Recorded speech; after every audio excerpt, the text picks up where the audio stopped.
Bueno, muchachos, antes de continuar, quería mencionarles que estoy subiendo los videos ahora en listas de reproducción.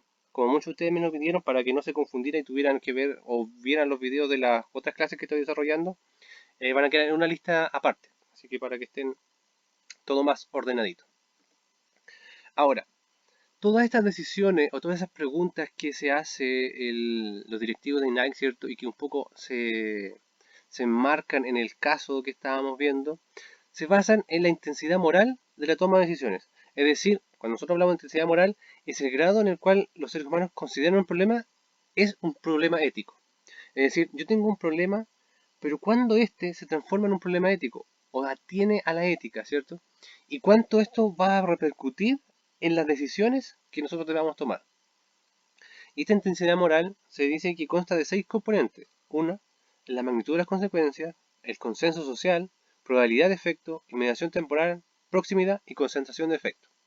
Esta va a ser vamos a ir viendo cada una de estas y vamos a ir explicándola en detalle. Y al final vamos a ver cómo esta intensidad de la moral se relaciona con la responsabilidad social, que es una de las otras partes de esta ética y responsabilidad social que estábamos viendo. Entonces, lo primero, la magnitud de las consecuencias. Aquí nosotros tenemos que pensar que tenemos un problema. Este se asocia principalmente al resultado que va a tener la acción que vamos a ejecutar. Por ende, nosotros tenemos un problema, que es, por ejemplo, que aparece ahí, el despido de 100 empleados que se debe a bajas en la economía y que nosotros tendríamos que definir o elegir entre despedir a 100 personas o despedir a 1000 personas. Entonces, obviamente, si este es nuestro dilema, entre despedir a 100 o despedir a 1000, nosotros lógicamente intentaríamos despedir a los 100 empleados.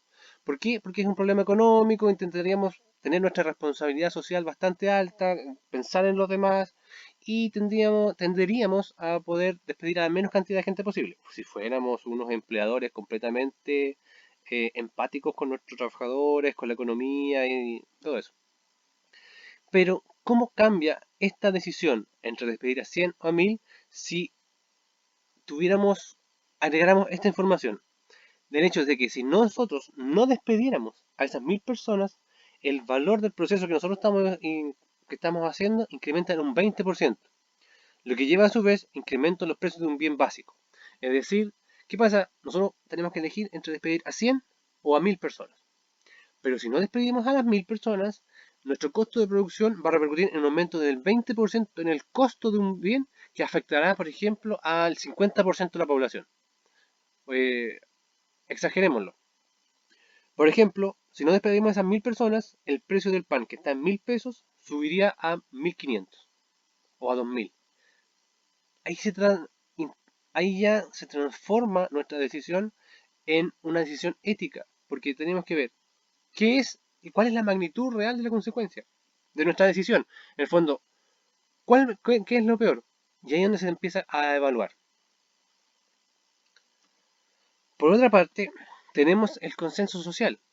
Este consenso social habla del grado de acuerdo que hay entre los miembros de una sociedad respecto de que si un acto es bueno o malo.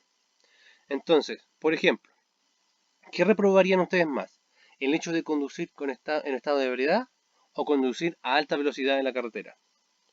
Entonces, en esta pregunta, generalmente la mayoría tiende a decir que es peor o más reprochable el hecho de conducir en estado de ebriedad, ya que implica un acto que está penado por ley, que es el beber cuando se va a conducir, ¿cierto? Y que el hecho de conducir a alta velocidad en la carretera se puede ver a otros factores que podrían afectarlo, podrían inducirnos a nosotros a conducir más rápido, ¿cierto? Pero generalmente esta parte del consenso social nos habla del ancla que nosotros le damos a ciertas decisiones. Por ejemplo, que la mayoría de nosotros pudiera pensar que es más reprochable el hecho de conducir en estado de ebriedad que conducir a alta velocidad, es porque nosotros tenemos en nuestra conciencia, o se nos recalca mucho más, que ese hecho es peor. O más simple aún, nosotros vemos en las noticias, ¿cierto? En todos lados, que hay muchos más accidentes por el hecho de conducir ebrios que conducir a alta velocidad. Entonces, ese tipo de señales que nosotros vamos captando nos habla de un consenso social y que la mayoría de las personas va diciendo que esto es peor que lo otro. Y por ende, nos hace a nosotros tomar un ancla y decir, esto es peor. Este tema del ancla, ¿cierto? De que nos lleva a la toma de decisiones con respecto a cómo nosotros vamos a tomar una decisión, se ejemplifica muy bien en varios aspectos que vamos a ver un poco más adelante. Un poco habla acerca de las heurísticas y cómo nosotros vamos tomando los caminos más cortos o los que son más razonables para tomar decisiones. Bajo esa perspectiva, el tema del ancla pues, se ejemplifica muy bien con un ejemplo. Por ejemplo, si yo les preguntara a ustedes, ¿a cuánto hierve el agua en la cima del monte Everest? Y si yo le dije, además agregara que el agua en la cima del monte Everest se congela un poco sobre los 0 grados. Entonces yo le voy a decir, el agua se congela específicamente a los 0,01 grados Celsius. ¿A cuánto creen ustedes que el agua hierve en el monte Everest, en la cima del monte Everest? Entonces, en esta, por ejemplo, en esa pregunta que yo le hice, yo enmarqué un ancla, que fue el punto de congelación del agua. Le dije que era un poco sobre el punto de congelación a nivel del mar, 0,01 grados. Entonces, la mayoría de las respuestas de ustedes, si tuviéramos un análisis, ¿cierto?, nos darían que, pensarían que si el agua se congela un poco más de los 0 grados, quizás en las montañas del Everest podría disminuir, o algunos podrían pensar que aumentaría un poco más con respecto a eso.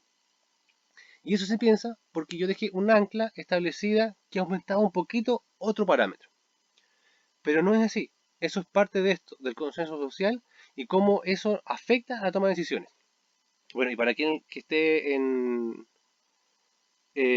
quiera saber la respuesta, el agua hierve en la cima del monte Everest a 70 grados Celsius. Entonces reduce mucho más. Si yo no hubiera dado el ancla, podría apostar que mucha gente habría estado más cerca del valor real. Porque no tienen ningún prejuicio. No hay ningún consenso, ninguna ancla que les diga a ustedes cuál es el valor real que debería tomar la variable que estamos viendo. Por otro lado, tenemos la probabilidad de efecto. Esta probabilidad de efecto mide la intensidad moral en esta variable crece o decrece de acuerdo a si las personas anticipan un mayor o una menor probabilidad de que sucedan consecuencias o que tengan efectos negativos o positivos en lo que están haciendo. Entonces, el ejemplo clásico para esto es la publicidad en los cigarros. No sé cuántos de ustedes son fumadores. Espero que ninguno de ustedes. Pero ¿cómo creen ustedes que marca la publicidad en las cajetillas de cigarro?